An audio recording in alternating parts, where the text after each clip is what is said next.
Natasha, welcome to Waterstones. Hello, thank you for having me. It's an absolute pleasure. Your debut novel, Assembly, was a very impressive debut for lots of reasons, sort of, award nominated and lots of conversations springing from it. But I remember you said at the time of its publication that it needed to be a certain kind of book in order to be published. And I wondered whether, with the guardrails off, maybe for book two, is that the case, first of all? Did you feel that you had a bit more freedom? And what did you choose to do with that freedom? Yeah, I really felt I didn't want to write another book if I felt like I was working within constraints. I feel constraints can be really useful for creating something interesting, but I really wanted to, if I was going to do a second book, just say just anything is possible. And if I can sort of, I guess, tackle this question of language and neutrality in language and this, I guess, idea and question I'm fascinated with, but I could do it any way I wanted to, what would I do? And I figured I'd whack someone around the head with a solid gold bar. It's the obvious decision to make. Of course.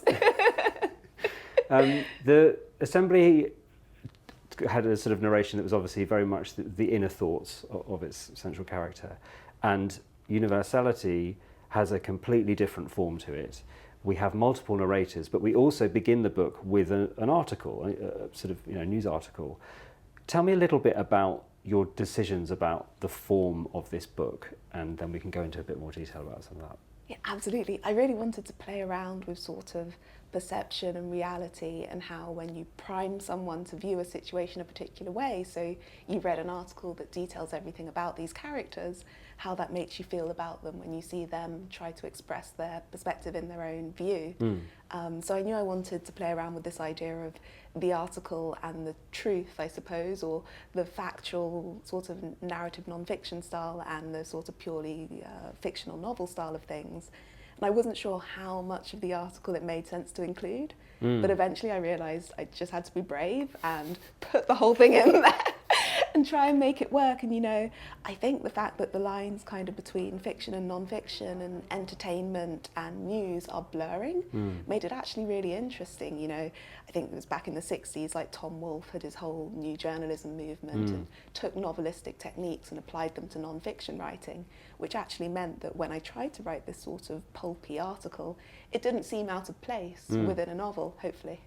Well, it's interesting because there's a line in the book, isn't there, where truth benefits from the techniques of fiction, and you follow that line with every hack knew that.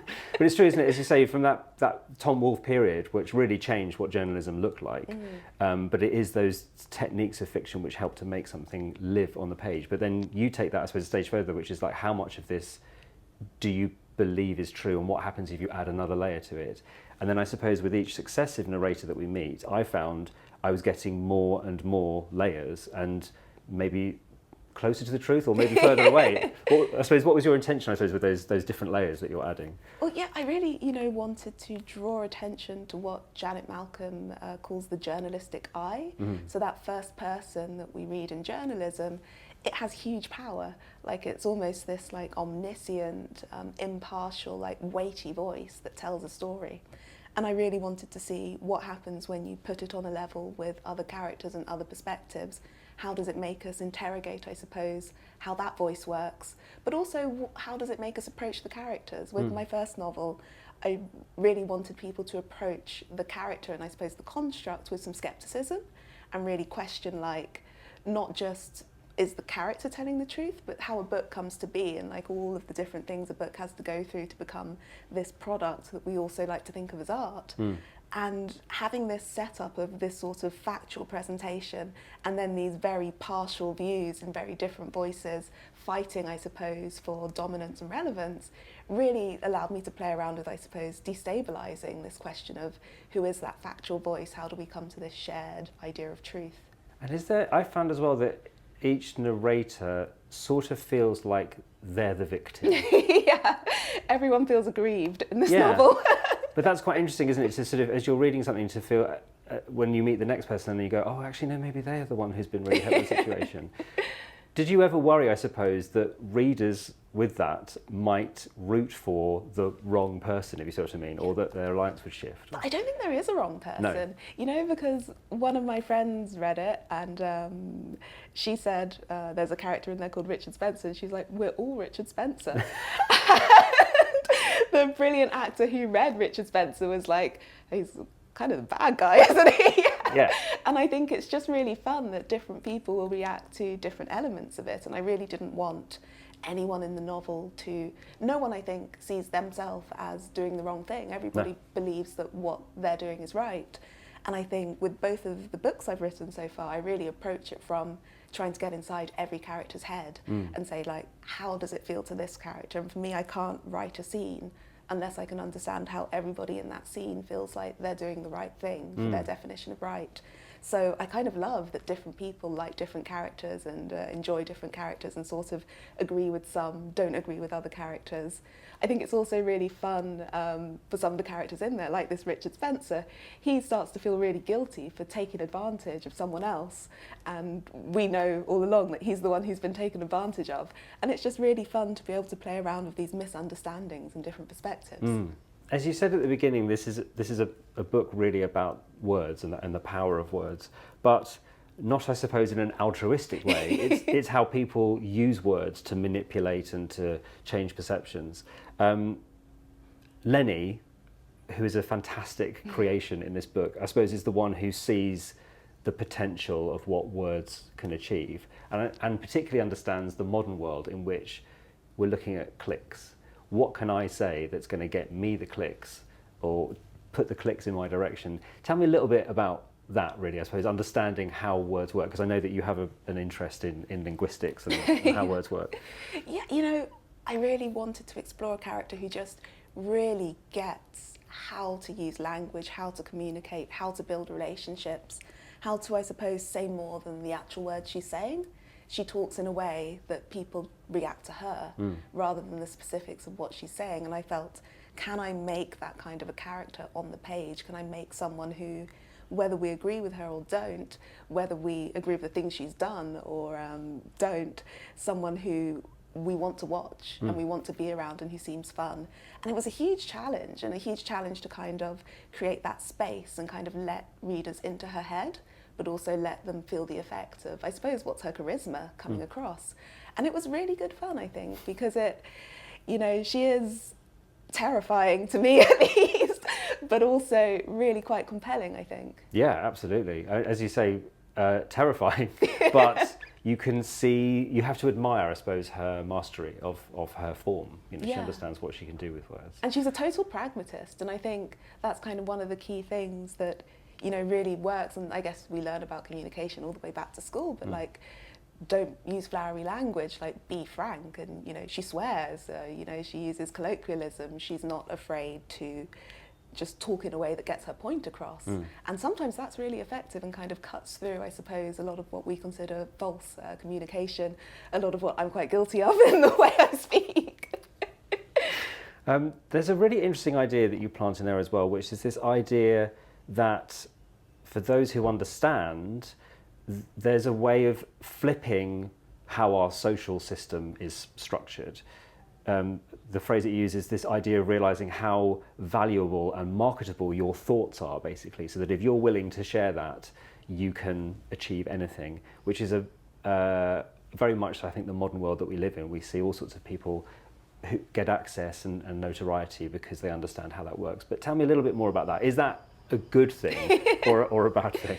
Well, I think kind of the interesting thing about that, so Lenny talks about it with a younger woman who's still at university and sort of wants to move into journalism. And Lenny's feeling is really that window of opportunity, you know, these 90s journalists who kind of came up and just made their names through writing well and became these big sort of figures on the news media scene. That window's kind of closed, and writing, and especially writing online and even writing for newspapers, is much more commoditized now. And this idea of tech and metrics and sort of measuring sentiment and using that to drive what kind of content is made is so prevalent sort of across all online media today, not just social media, you know, in news and magazines, all of these places. It's really sort of, I guess, reduced the opportunity for someone like Lenny to pop out of nowhere, I think. This, I suppose, brings us to one of the novel's other themes, which is class. There's a fantastic scene after we've read the article where we meet the writer of the article, and with this amazing success that she has enjoyed, she has a dinner party with some friends, but what you feel is this real mismatch of class and status within this group. Tell me a little bit about writing that, because it's, as I say, it's a fantastic interplay of sort of power. I wanted it to feel like the sort of awful dinner party that we've all suffered at one point or another, and just these people who, these four friends who really seem to have outgrown each other, and their lives have moved in such different directions, and they're trying to figure out how they relate. And I think one of the interesting things about a character like Hannah is, she came from what she considers like a working class or lower middle class background in the north. She went to university and she met these people, and university is this weird place where you mingle with people from outside of your social class, but then trying to manage those relationships when you go back to real life and different people have different options open to them, it really becomes a lot harder to navigate.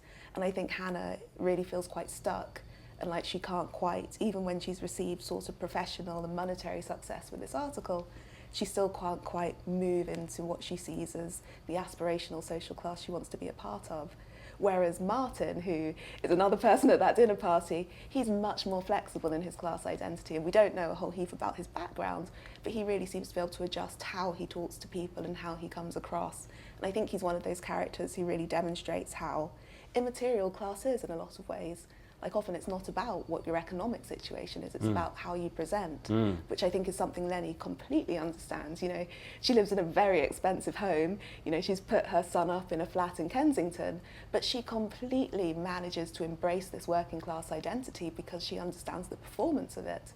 Is that pragmatism and malleability, I suppose, the key to their success? As you say, like this idea of, I don't really talk about who I am and where I'm from, because that would be to sort of pigeonhole me in one place, but I can present different versions of myself depending on the audience. Yeah, I think that's like so true and so powerful, and I really felt, my first novel, the narrator's not named, a lot of the characters aren't named, we don't find out anything about her, who she is. People always press me like, why didn't you give details, why didn't you tell us what she looks like, how old she is, any of these things. But I think a lot of the things that we're sort of told in writing advice, giving details, helping people to understand who the characters are, we're told these bring closeness, but I actually think, particularly for certain characteristics that have kind of been politicised, these can create distance and these can create barriers. And when you take these things away, actually it creates an opportunity to just see the person and feel their feelings and hear what they're saying and how they're thinking about situations, and creates a much more interesting opportunity, I think, for feeling connection. And so that was really something I wanted to explore with Lenny, like, can she do that on this huge stage? Can she appeal to so many different people coming from different perspectives and make it work, I guess? As we've said, Lenny is an extraordinary creation character. I think some people reading the book might be like, oh, this reminds me of somebody, but I can't quite put my finger on who it is. But those kind of political commentators or opinion writers that you see in the newspaper all the time. And in the book, she has written this book, which has been called The Secular Bible. And what you do is you put some politics into this book, which are absolutely incendiary, I realised as I was reading it. And I'll try and sort of recap, and you can tell me whether I've got this right or not. But the basic idea being that sort of woke and inclusive politics have basically changed the demographic of the workforce. And with the corporations then pandering to a group of people who now have a sort of different status, those people then start to get some really quite powerful positions. So the white, middle class and working class feel disenfranchised, and therefore Lenny is able to sort of appeal to that feeling of disconnection, which I think we see in this country a lot with the increasing vote for something like the Reform Party, where people feel like they're being spoken to. Is that basically what Lenny is sort of putting in that book, and that's the idea of the politics of the book, I suppose? I suppose Lenny is railing against capitalism, because she feels that the sorts of, if you take the UK and the US now, the sectors of the economy that we focus on are the tertiary and quaternary sectors, so like services and things like research and technology and those sorts of things, STEM, basically STEM careers. And she's railing against these because when you're hiring for STEM jobs, when you're sort of deciding who's going to work these jobs, we don't see these people. You know, like it's not like going to the bank and seeing who the bank manager is. We have no idea who's in these faceless corporations. And her point is that this way of not seeing these people and this way of hiring people simply because they have a particular degree has resulted in changing, I suppose, the makeup of our offices compared to, say, the 80s. And she's really cross about this. It's tough for her because her own son, who I think she criticises personally for sort of having a total lack of responsibility, just isn't pursuing these kinds of jobs and isn't moving into these spheres. But I think she really doesn't enjoy the fact that the kind of barriers to social progression and social mobility that used to be in place when we didn't have this kind of work and when much more of, I suppose, your opportunity in this world was hereditary, have led to consequences that she's not comfortable with. And as you say, it's been a much broader conversation. I found with reading her, and particularly that sort of section where the politics really sort of comes to the fore, as I say, it's a really explosive sort of grenade that you drop in the book, and I guess it's sort of left for the reader to decide how they feel about it. Do you feel like that's the best way, I suppose, to discuss politics, is to kind of go, this is what some people think, how does that make you feel? Well, you know, I think it's not even really so much politics as economics. Right. And really understanding how economics are shifting, I suppose, what social demographics look like today and what corporations' focuses are on. You know, I think it often gets called politics, and Lenny has this whole bit about what's considered personal and politics. You know, she says anything that affects me is personal, anything else is politics, and anything that affects you is identity politics. I have that line written down, so I'm glad you... But this idea that sometimes we put the politics label on something that should be, I think, purely an economical discussion. You know, I think what to me is much more interesting isn't so much the politics, but the meta discussion. Like, how do we talk about politics? How do we decide what's politics? How do we use terms where we share definitions and manage to communicate? Because I feel if we can't do that, like, really, can we do anything? And particularly as a writer, I don't really feel it's in anyone's best interest for me to try and wade into politics. But I think wading into rhetoric and discussing sort of how we can be really precise about the way we talk to one another is something I can hopefully do. As somebody with a keen interest and skill with linguistics, I know that you will have chosen the title of your book very, very carefully. So I wondered if you could sort of share what universality means and why it was the right title for the book. Yeah, I think it really sort of came together from a lot of different angles. Of course, there's this sort of band of hippie anarchists within the novel who call themselves the Universalists, so you have that very direct title. There's also, at one point at this awful dinner party, they're discussing an experiment with mice that this researcher called John Calhoun did in the 60s, where, and he called it his Universe 25, where all of these mice are put together and they have all the resources they need and they're all connected to one another, but they can't leave the system. And it resulted in total sort of collapse in their mouth society. And so there's that kind of link between, I suppose, the interpretations of that study and the situation we find ourselves in today. I think there's also, of course, what Lenny said about specificity and universality, and in not giving those details and withholding those details, she becomes a very universal figure. But I think there's always just the question of what do we consider universal literature? And I know it's something that I've been asked about a lot and something that gets debated a lot, sort of in literary spheres. And this question of, you know, is something sort of a minority-only book, or what's literature that sort of speaks to everyone? So I really wanted to play around with that, this idea of the type of literature we consider universal. So Philip Roth's The Counterlife was something I played around with a little bit and mirror a little bit the structure of, because he's someone who's considered as writing universal literature. So kind of borrowing some of those elements and presenting them in this novel hopefully is a bit of a ironic nod. I hadn't thought of that, and now you've got me thinking about The Counterlife. That's really interesting. That's going to be a whole other conversation. I wonder what you think about that, though, the idea of universal literature. This has come up in a few conversations I've had with authors, and there's no consensus, of course, but actually through the conversations I've had, often it's been the absolute specificity of some books that has made them accessible and more universal, rather than trying to have something which feels more open and universal. Would you agree with that? Or I think, of course, like I think all sorts of things can create this feeling of universalism in writing. One of the most incredible things I think about writing is I can read something from 200, 500 years ago. I can read something that was originally written in a totally different language and has been, sometimes through multiple hops, translated to be in a language that I can read. And I can feel it. And I can feel like it's really talking very specifically to me. And I think that's really the magic of books. And I think sometimes with all of these academic discussions about like the canon and, you know, the direction of British literature, we just miss out that books are this really special thing that kind of let us, they're like, you know, transportation machines and time travel machines and like the holodeck, like they're all of these things all together, and it's just so beautiful that we have them. Yeah, I've always maintained that they're the world's oldest technology probably, but still it's most advanced. They can still do things that machines can't. One of my favourite lines in the book actually is that description of the Universalist, your group of sort of anarchist hippies, which is that they do accept anybody into their group. They're called the Universalists, but they did tend to be mainly white men. We could discuss many more details in this book, but we're fighting a losing battle with some construction that's happening in London, which is a very London thing for London to be doing. But I thank you so much for the time that you've given me today, Natasha. It's really appreciated. Oh my goodness, thank you so much for having me here. It's weird to see this in real life.